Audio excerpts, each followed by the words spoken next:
好，接下來我們要關心這個美軍的艦隊產輪一次性的意思是什麼？等一下來看。8天彈藥就會見底，80倍的產能恐怕被碾壓。中國會不會全面碾壓美國？今天就這些議題，我們會一起來做關心。因為呢，這是其實是美國智庫自己說的，他所發出的一個警告。他說呢，蘭德公司最新的報告指出說，一旦中美之間真的開戰的話，美軍它的這個受損的軍艦，恐怕他說這個會淪為一次性的消耗品。因為呢，他有特別提到了美軍的目前的弱點，包括它的維修能力是不足夠的。那如果他一旦受傷的話，艦艇會很難快速的返回戰場當中。尤其他說呢，印太地區又充滿威脅，但是印太又離美國非常的遠，所以要做這個前線艦艇的維修也有一定的難度哦。這個是美方現在所碰到的問題哦。另一方面，我們來看到的只是解放軍，他要在發展他的這個本土化戰爭來說，對他來說是相對比較有利的，因為呢，戰場離他比較近之外，還有呢，這個造船的設施等等都會離他比較近，可以有便於維修，再加上他的工業資源是比較大的，所以呢，是對解放軍目前看起來比較有利。這是來自於美國智庫的說法。那麼去年呢，我們也看到了中美之間新建造的這個船艦的服役比例正式的来到了20:4，有一個相當大的一個落差。再來看到是大陸還是快速的發展它的076型的2棲攻擊艦4川艦了，現在朝這種輕型航母的方向來去做發展。除了可以搭配電磁彈射還有攔阻裝置之外，還可以搭配殲35。好，另外我們要來特別看到的是美國的彈藥的部分了，說呢很難面對下一場高強度的戰爭。我們來看到是這個美國的大數據公司自己做的一個分析，他說一旦呢美國跟中國大陸發生衝突的話，美國的武器儲備僅可以維持大約最多撐8天。他也提到了俄烏戰爭，他說俄烏戰爭來當例子的話，短10週的戰爭已經消耗掉了大約是達到10年的彈藥，並且他用當年的2次世界大戰來做比喻哦。他說德國當時有很先進的武器，但是呢它的產量遠低於美國。如今時空倒過來了，變成是呢中國它擁有很好的一個產量，那麼美國反而是像是當年的德國生產量不足以跟上來。就這些報告來看，是不是中美在印太的軍力天平開始已經出現了翻轉？幹哥怎麼看？好，蘭德這個最新的他這個其實等於是兵棋推演哈，他是在着眼於什麼？就是說美軍你一直不知道自己的短板跟弱點在哪裡。我先來講一個故事。第2次世界大戰有一場最重要的戰役叫中途島海戰，它的續戰，也就是說它的前哨戰叫做珊瑚海海戰。美國只有2艘航空母艦到現場，一艘叫利基辛頓號，一艘叫做約克鎮號。約克鎮號受了重傷，你知道他在幾天之內要修好嗎？他如果修不好，他就不能夠參加那一場史上最大的海戰，叫中途島海戰。中途島海戰集成了日本帝國4艘航空母艦，美國的這個就是說戰場的優勢反轉回來，重新得到主導權。這是2次大戰非常重要的轉捩點。結果約克鎮號受了重傷，當時至少要修理3個月，蹣跚爬回珍珠港。尼米茲海軍上將說3個禮拜就要給我修好，3個禮拜修好了，趕快趕到現場。如果今天沒有約克鎮號的話，美軍在2次大戰還要再多打2年。所以大家就知道說，其實美軍當年的維修能力是多麼的堅強。可是這個都早已是昨日黃花了。美國現在不要說造艦能力，連維修能力，現在如果一旦有任何的海軍艦艇中彈受損，它第一個能夠爬回去的地方叫做珍珠港，跟2次大戰的時候一樣。可是珍珠港現在熟練的工人已經不到1000人了，你沒有辦法遭遇到這種嚴重的受創的時候，還能夠馬上反應過來說，我要在限時的時間之內修好。這個還不是只有訓練有素的工人，還有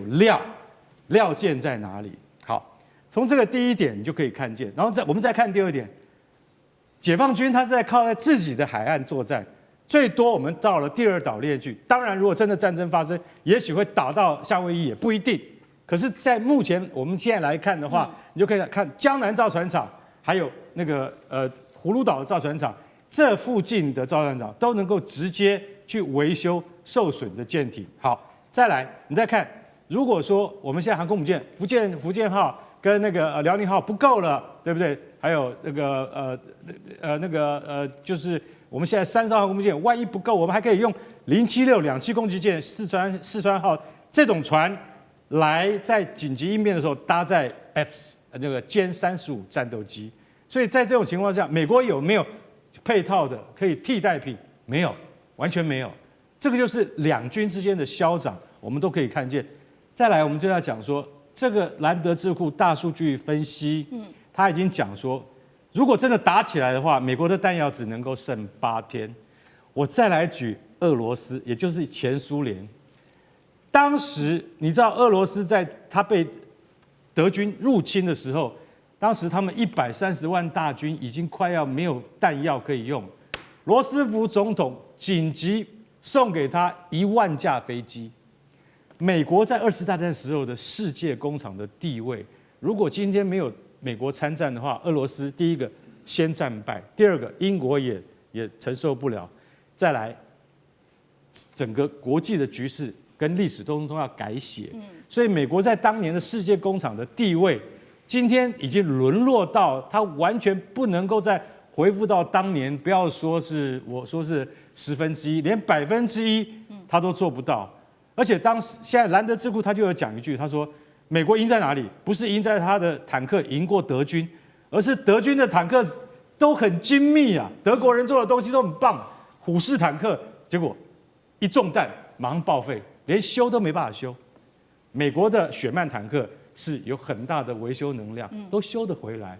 而這些維修能量現在通通已經不復存在。所以我們現在就是要看說，你現在面對的新的世界工廠叫什麼？叫中國。美國再也沒有他當年的威風跟實力了，這就是蘭德最害怕的地方。美國必須要急起直追才行。好，有關於蘭德的事情，等一下請玉君帶我們看。所以呢，現在川普呢，他希望加強生產線，找的是車廠哦，两家包括了福特跟通用來幫忙生產飛彈，包括了戰斧巡弋飛彈跟他的愛國者，有沒有用呢？那玉君又怎麼看？這個我先講結論，我覺得川普找福特跟通用汽車來做飛彈，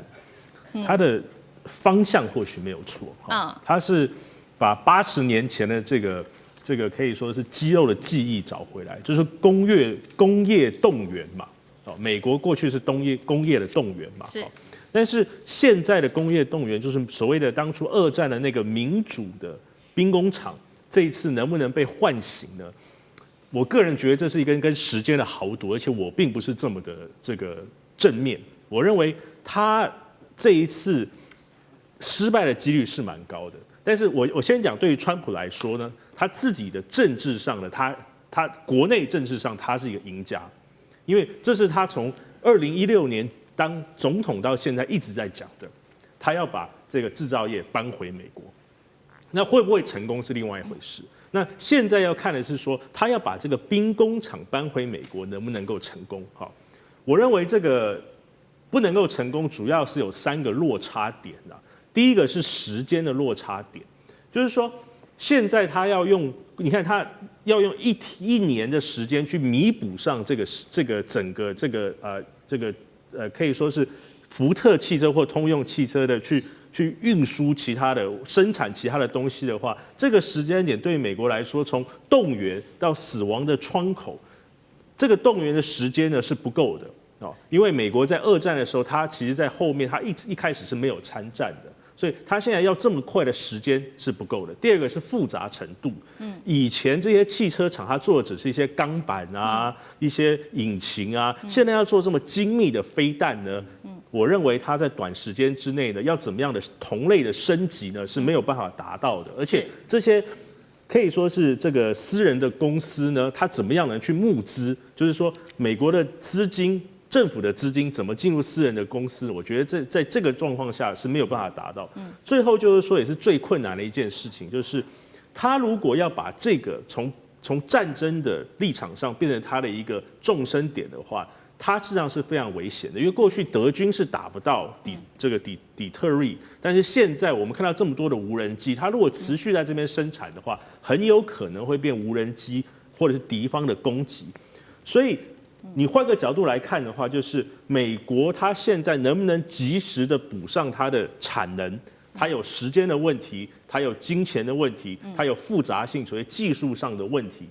所以我認為，美國現在如果要用時間去換產能的話，它失敗的可能性是蠻高的。好，所以我們剛剛看比較的是中美之間他們在工業上面的量能，不管是生產的量能還是維修的量能。那其實呢，我們也看到是說未来的戰爭也是現在正在發生的這些戰爭，不管是在俄烏戰爭啊，或者在中東的兩場戰事，看起來這個無人機相對來說呢，佔有非常重要的一個的因素哦，所以我們來看一下目前呢，到底說中美之間在无人機的產量方面有多大的一個差距？因為其實呢，五角大廈已經最初提出了一個計劃，他們也看到無人機的重要性。那這個叫做無人機主導戰的計劃，他們已經設下了目標，也就是2027年底儲備30萬架低成本的無人機，而且他說單價呢一架是只要$5000。那被糗說呢，根本就不太可能，因為你的目標價實在是定的太低了，現在的價格大概是數十倍，而且年產能呢最多1年只能開出大約是10萬架。反觀中國大陸的部分，我們看到深圳光是上半年它的民用無人機275萬架，現在也預估說，如果說中國大陸的無人機全面是軍轉民變成這種自殺無人機的話，年產能預估最多甚至可以高達800萬架。那漢庭怎麼看這當中的差別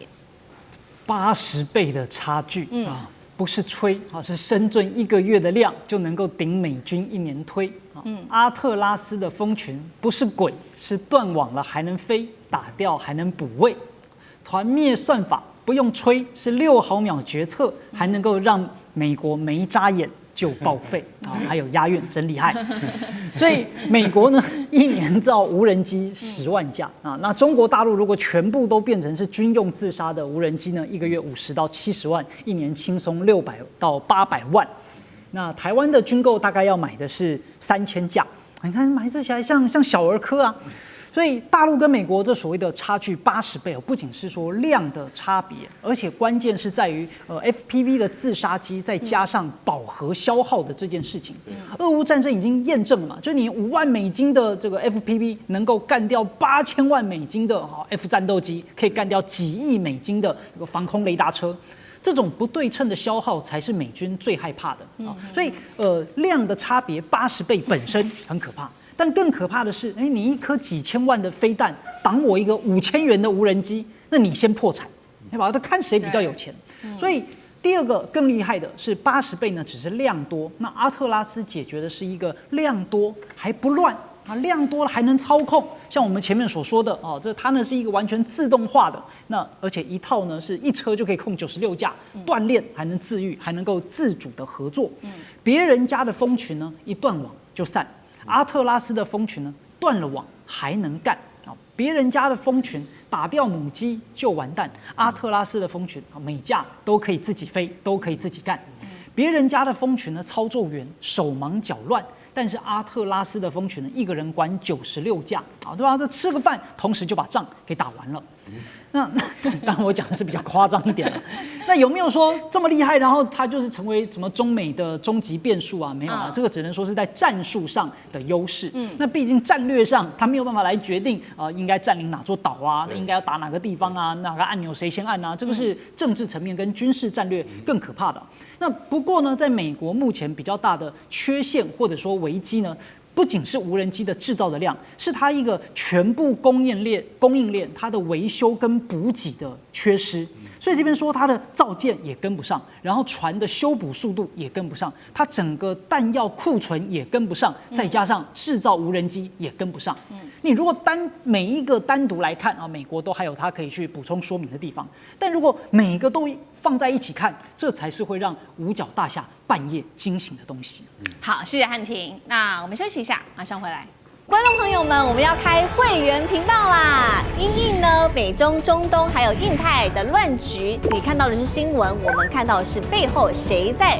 操控這個世界。加入會員可以取得獨家視角的通行證，你將優先取得更深的觀點判讀，包括了核心真相分析、歷史脈絡拆解、局勢推演邏輯。同時解鎖會員勳章、優先互動權、問題解析、幕後花絮，支持我們制作高品質的影片。點擊下方的加入鍵，一起成為戰友吧。我們會員頻道見。